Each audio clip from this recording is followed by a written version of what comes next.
Good evening. Here's the world news from our studio BGI TV, Baba Bagede Imo TV. I am yours faithfully, Morire Rebida Lawal. First are the major headlines for the world news. Court adjourns Nnamdi Kanu's trial till Wednesday.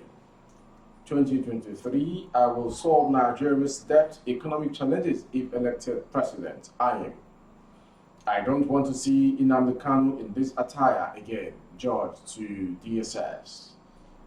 Concerning insecurity, unite, stand against destabilizing forces. Femi Kawari tells Nigerians.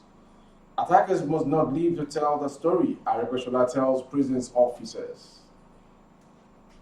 Family demands justice for 41-year-old businessman found dead in Anambra Hotel. Panic as fetish substance found in court premises in Rivers. And to foreign, Senegalese customs seized $5 million worth of ammunition. And to sport, we will go for 3 points against Jotos El Guavon. Now the news in details. A federal high court sitting in Abuja on Tuesday adjourned further proceedings in the case against the detained leader of indigenous people of Biafra, Nnamdi Kanu, till Wednesday. The adjournment followed Kanu's complaint that the federal government failed to promptly serve him the first 15 amended charges, each brought before the court. Kanu, through his team of lawyers led by a senior advocate of Nigeria, Chief Mike Ozekome, further accused the FG of denying him the necessary facility to defend the charge against him. Ozekome told the court that the amended charges were served on them barely 24 hours to the scheduled hearing. My lord, the proposed amended charges were served on us yesterday, Monday evening. As I speak to you, my lord, the defendant who was just brought in has not even seen the charges, which he is being told to enter his plea. With due respect, that is not justice, it is ambition. I know that the Administration of Criminal Justice Act allows the federal government to amend, but this is the 6th amendment they are making, and each time they do it, they serve us a day to the hearing, just to frustrate the trial, Ozekome said.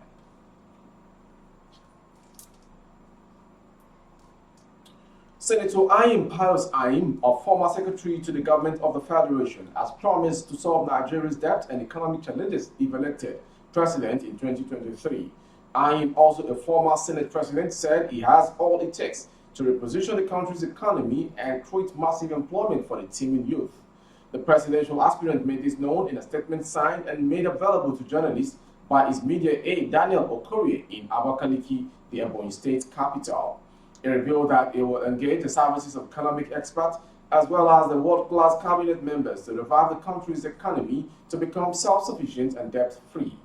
The statement reads in part, for me, the drivers of the economy will now be on industrialization and manufacturing, talent and innovation, science and technology. Ayim further noted that while he understood the country's debt burden among other economic challenges being faced by Nigeria, he was prepared for the job and would take no time in turning the nation's economic fortune around.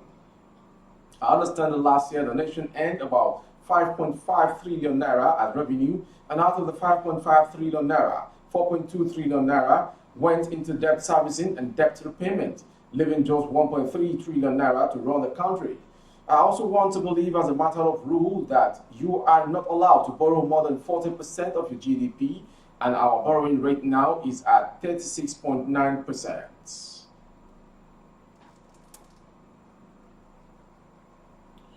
Justice Binta Nyako of the Federal High Court in Abuja has ordered the Department of State Services to allow the leader of the indigenous people of Biafra, Nnamdi Kanu, to change his outfits. Kanu, who is facing charges bordering on terrorism and treasonable felony, was arraigned in court on Tuesday. His lead counsel, Mike Ozekome, sang drew the attention of the judge to the treatment his client was being subjected to in the custody of the DSS. He said Kanu was still being kept in the solitary confinement, adding that inmates who greeted him were also being subjected to the same treatment. This is despite an order by Justice Nyako for the DSS to allow the IPOB leader to practice his faith, have his bath, change his clothes, and eat properly. In response, Nyako reiterated her earlier order for the DSS to allow Kanu to enjoy some comfort. She, however, reminded his counsel that a detention facility is not a five-star hotel. I don't want to see him in this cloth again. This one is almost off-white. Also, make sure that you allow him to exercise in Yako added. Concerning insecurity, our former Minister of Aviation, Chief Femi Fani-Kayode, has called on Nigerians to unite and stand against the foreign elements that are bent on destabilizing the country, killing innocent citizens, especially in Zamfara.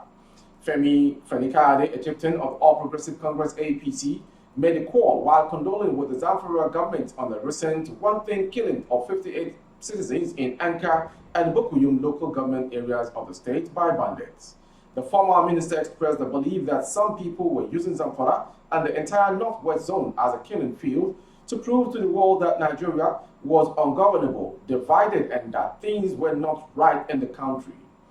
Fani-Kayode called on all Nigerians, irrespective of their ethnicity, religious, or political affiliations, to unite to fight foreigners who claim to be Nigerians but could only speak Arabic and French. He described the recent killings in Zamfara as a tragedy of monumental proportion. Fani-Kayode applauded the effort of Governor Bello Matawali in the ongoing fight against banditry and other crimes in the state. He said that insecurity and security challenges would have been there but for the effort of the governor. He called on the federal government to fish out sponsors of banditry and other individuals inflating casualty figures. In case you're just tuning in, you're watching the world news from BGI TV. The Minister of Interior, Rauf Aregbesola, has ordered that any attack on the Agodi Medium Security Correctional Center, Ibadan, must be resisted with maximum force without sparing the attackers. He also ordered the immediate demolition of all the shops and buildings around the correctional facility in the Oyo State capital to ensure maximum security of the center. Aregbesola gave the directive while addressing officers at the correctional center during a tour of the facility on Monday. All buildings or shops built within 50 meters from the fence of the Agodi Medium Correctional Center must be demolished with immediate effect, he said. This is the dangerous zone for those who are not invited. Whoever attempts to breach this facility for whatever reason is already dead. He must not live to tell the story. Somebody else must tell the story. The minister reminded members of staff of the Nigerian Correctional Center Service and COs that their sole duty was to protect the custodial centers from any attack.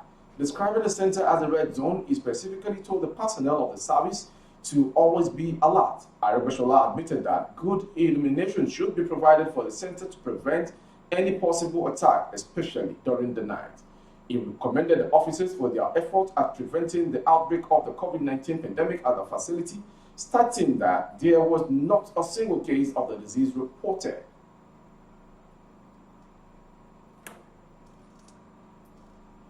Another story to come from the world news. The family and friends of a 41-year-old businessman, Mr. Azubike Nwokolo, found dead in a hotel room in Amichi, in the north of Anambra State, have demanded justice.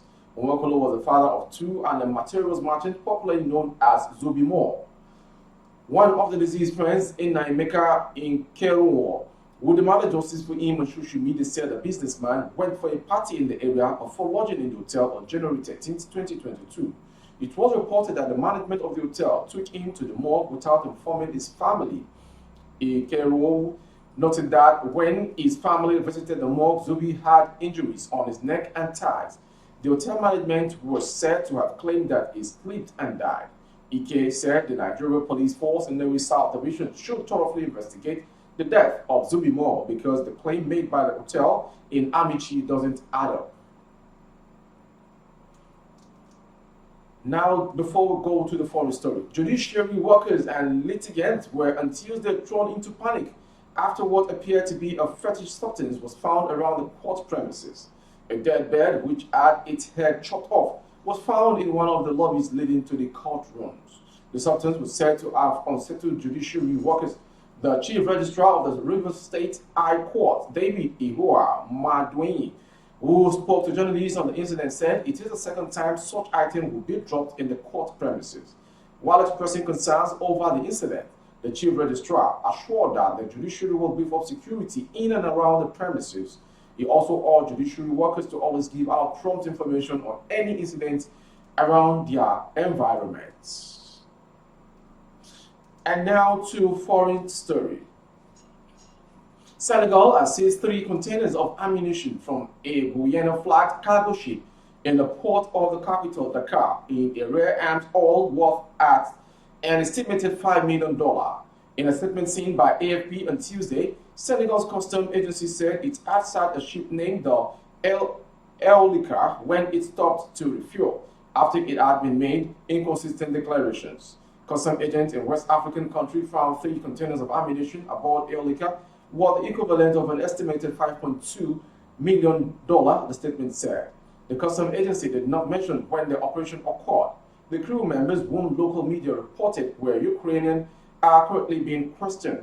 AFP was unable to independently confirm the nationality of the crew. However, a Senegal's customs agency spokesman would not confirm the information. Eolika's final destination is also unknown. However, a specialized website, Vessel Finder, showed that the vessel had stopped in northern Italy and Spain's Canary Island en route to Dakar. Drugs are periodically found on vessels anchoring in the port of Dakar, an imports trading hub on the Atlantic Ocean. However, arms hauls are rare. In June 2021, Senegal's Navy seized 8 tons of cannabis from a vessel off the coast of the country. Now, sports. Super Eagles head coach Austin Aguavon says his team will go for the maximum 3 points against Guinea-Bissau in their final Group D game at the Romde Adria Stadium in Garoua on Wednesday. The Eagles are top of the group on 6 points and are already through to the round of 16, but the Jotrus need a win to stand a chance of finishing as one of the best top-placed teams that will progress to the next round. Jotrus have a point after their goalless draw against Sudan in their opening game, before they narrowly lost to 7-time champions Egypt 1-0 in the second game on Saturday.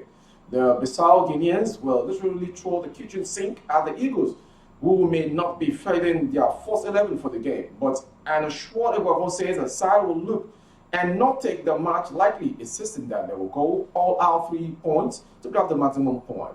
It is important for us to sustain the winning mentality while we keep our heads on our shoulders. Just as I told the boys after the match against Egypt, we are yet to win anything here except points. Guinea-Bissau need a 3-point because they have only won so far, and we must be prepared for a massive fight, Aguavon said. If we let down our guard, we could be punished, and that would not be a good for the team's psychology. We'll go for the 3-point, assured. That was the world news from BGI TV. But before we go, a quick recap of the headlines. Court adjourns Nnamdi Kanu's trial till Wednesday. I will solve Nigeria's debt, economic challenges if elected president. Also, we brought to you, I don't want to see Nnamdi Kanu in this attire again. George to DSS. Concerning insecurity, unite, stand against destabilizing forces. Fani Kayode tells Nigerians. We also brought to you, attackers must not leave to tell the story. Areweshola tells prisons officers. Family demands justice for 41-year-old businessman found dead in Anambra hotel. We also told you, panic as fetish substance found in court premises in Rivers. And to foreign, Senegalese customs seized $5 million worth of ammunition. And to sports, we will go for 3 points against Juturus. Aguavon. That was the news. For more updates on YouTube, kindly click on and subscribe to the page handle Bagede Imo TV and click on the notification bell for notification as well on our update as it drops. On Facebook, Bagede Imo with Alawiye Adebayo. Please like and follow the page so as to enable you get updated with our broadcast. On Instagram, Bagede Imo _22. For adult placement of your goods and services and products, coverage of event and function, live streaming, the number on your screen, streaming, is the number to call. Thank you for watching. I am Morire Rebila Lawal.